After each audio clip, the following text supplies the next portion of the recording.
2020 оны хүртэл Монгол Засгийн газрын дундаж бүр эрхээ хугацааны 1.8 жил байлаа. Ингэж богино хугацаатай засгийн газар ачилдаг тул хөгжлийн томцлууд өгшөлдөг байсан. Засаг тогтворгүй байх нь ухтаа улс орны хөгжил эдийн засгт халгаатай гэж улсын хурлын гишүүд үзэж байна.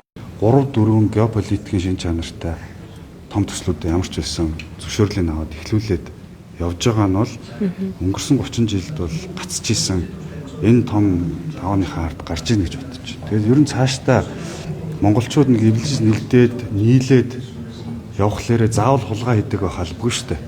Хоёр нам бие биендээ хяналт тавих нь зөв. Манай гишүүд хяналт тавих үүднээсээ ч гэсэн одоо зарим гишүүд угаасаа улсын хурлын гишүүний эрхэнд байгаа тэр хардах эрхээрээ тэр хяналт тавих эрхээрээ үг дуурсан.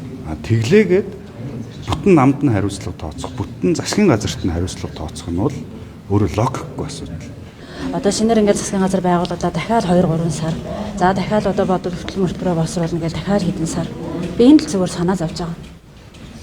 Одоо би чи ингээд эрчим хүчний тухай хуулийг, дулаан цахилгааны хууль гэж би даасан хуультай болчихж байна.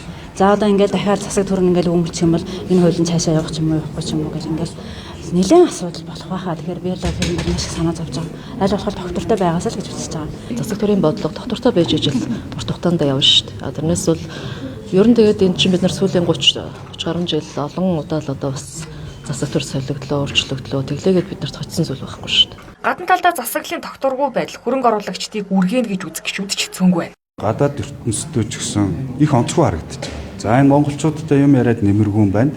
1.5 жилийн дараа дахиад нэг өөр баахан улс төрчтэй тохирох юм байна. Тэгэхээр хэн манай улсад хөрөнгө оруулах? За би 2017 онд Германы CDU нам буюу одоогийн Ангела Меркелийн Христийн арчилсан нам одоогийн Герман засаглаж байгаа намын залуучуудтай уулзж яхад танаахта бид нар газрын ховор элемент дээр хөрөнгө оруулалт хийж болж байна. За нөө хавийн хөрөнгө оруулалтууд хийж болж байна. Технологийн хөрөнгө оруулалтуудаа хийж болж байна.